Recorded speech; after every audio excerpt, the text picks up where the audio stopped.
The Oak Bar at the Hermitage Hotel, and Robin, as you know, made a really nice old-fashioned, and now we're sipping a Manhattan, and it's actually a Templeton Rye Manhattan. Those of us from Iowa, as you know, Templeton Rye is made in Iowa, and it's one of Al Capone's favorite whiskeys that was famous during the Prohibition era. But Tom is with us here and would like to tell us about some of the history of the Hermitage Hotel and the Oak Bar. Tom? Sure. Well, we're delighted to have you here. Thanks. Speaking of Iowa, you probably well know Carrie Chapman Catt. Yeah. Stayed yes, here. That's yes. Stayed here for 6 weeks. She came with light luggage, expecting to stay just a few days. She came on July 17th, 1920, as Tennessee was approaching to become the 36th state to vote yes for the constitutional amendment. And in fact, we did, but it was not till close to the end of August 18th, that happened. She stayed put in her hotel room here, a suite on the 3rd floor, for nearly 6 weeks. Oh, and she was the command center, the command bunker. Everybody came and strategized and figured things out. But there's a little liquor story tied in with. One day she discovered a pint under her pillow, and she was mortified.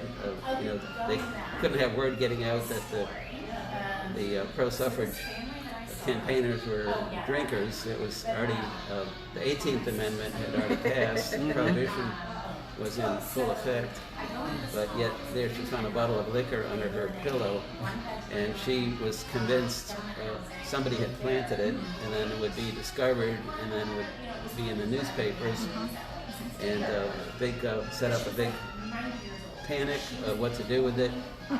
The story goes she went out for a drive into the country and tucked it into a stone wall to hide it.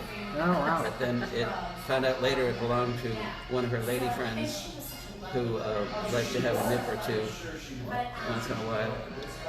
And the other story from August 1920 is we had what became notorious as a Jack Daniels suite up on the 8th floor. It was a hospitality suite behind closed doors of the anti-ratification lobbyists. We had the liquor industry, the manufacturing industry, and so forth that was trying to influence the legislators. There were 99 House of Representative legislators plus the Senate. So a good crowd of people, and they like to have their nip. They had more than a nip, apparently, but it was an open house, and trying to bribe or whatever the votes, debate, argue, favors, who knows what went on. But they were there for 8 days solid, dispensing liquor. They said Jack Daniels, Tennessee moonshine, definitely, Kentucky bourbon, all of that. And kind of funny that here are the legislators who make the laws, but they were in there kind of winking at it. So it's a fun story, but it's definitely a true story. It's well documented. And there's a facility on the Iowa State campus that's named after her. There's a building named after her. I say we're very proud of Carrie Chapman Catt and the fact that she stayed here. We have a bust of her in our lobby right now. They have a historical exhibit that tells the story. They call it a War of the Roses. The yellow roses and the red roses in the lapel pin. You can imagine the senator wearing either a... depending on which way you lean. Yes.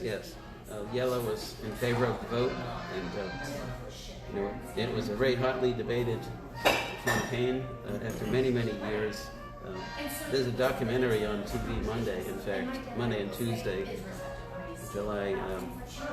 Well, I noticed July a lot of the drinks were named after. Oh yes. Was it the suffrage cocktails? Yes. We're having a little fun with that. Yeah. And, we have the primarily Tennessee leaders who made it happen here. The Abbey, the Ann. Ann is Ann Dudley. We have a boulevard right behind the hotel named in her honor. The Carrie Chapman Catt. The Catherine was Miss Kenny. She organized the first suffrage parade in the South. that was in 1914. So you can see how many years they were really. Yeah, and those hard are at all work. drinks. That's Yes. a neat idea. The Frankie was a famous African American leader who did wonderful work here in Nashville. The Josephine was she's the only Red Rose lady. She was dedicated to a promise she made to her mother that she would defeat the woman's right to vote. So women actually fighting against the right to vote. And they were headquartered here at the same time, up on the mezzanine level. They had all the meeting rooms booked up there and had a massive campaign going. The Sue Shelton White, she was a militant suffragist. She was sent to jail for picketing the White House in Washington. The tiebreaker is named after Harry T. Byrne. That's the only man on the menu here. But he famously received a letter from his mother that very morning, August 18th, 1920, and he followed his mother's advice and changed his no to a yes. Oh. And he broke the tie. It was a 48-48 tie. You can imagine how dramatic it was, where one vote made that difference. And it's a great example that each and every vote truly does matter. They count. So maybe a little history of the Oak Bar here. Yes. Was it a cigar bar? Or? Well, there's been a lot of cigar smoking done here. We weren't officially a cigar bar, but we, I'm sure the ceiling was black at one time. Yeah. In fact, the hotels had kind of like the 9 lives of a cat. They had our ups and downs. We were closed in 1978 and on the brink of demolition. And the preservationists and the mayor stepped up and saved the hotel. And the interior designer who helped reopen the hotel in 1981 tells a story how she specified golden yellow upholstery for the Oak Bar. And just when they were getting ready to reopen and they were polishing and cleaning everything, getting ready, they came to these windows that were golden yellow color, and they scrubbed them down, and to her great surprise, they were clear glass. So are these original windows? Yes, they are. But they had become yellow and golden, beautiful patina, like a stained glass window. Now, was it a gentleman's only at a time? It in fact was not. It was, of course, women did not come unaccompanied into the hotel itself. We, in fact, had a woman's entrance on Union Street, but that was more so a marketing method, where all the finer hotels did have a separate ladies' entrance, and usually parlors and restaurants for tea or sandwiches, places to bring the ladies in, and that worked very successfully. But so I don't think too many ladies ventured down here, but we have menus from 1912, for example, that featured amphitheater dinners, and it's very clearly for ladies as well as gentlemen. But primarily the traveler were salesmen, convention attendees, things of that nature, and those were almost always men. But I can tell you in 1912, one of the most notorious beverage-related things that happened here was Nashville was dry starting the end of 1909 at midnight, December 31, 1909. So the hotel wasn't even quite open by that date. So, but everybody was winking at statewide prohibition for about 2-3 years. And that was in Memphis, Nashville, Knoxville, Chattanooga, all the 4 largest cities of Tennessee, where the mayor and so forth were just kind of letting it happen. In fact, the mayor here liked to drink. He was one of the advocates of keeping saloons open. But there was the Anti-Saloon League and all these, the temperance movement, all these very strong forces at work back then. And they were winning, actually, but it was, so gradually the cities cracked down in Tennessee, and in 1912, we were busted right here for serving liquor in teapots. And it was ladies as well as men at the table.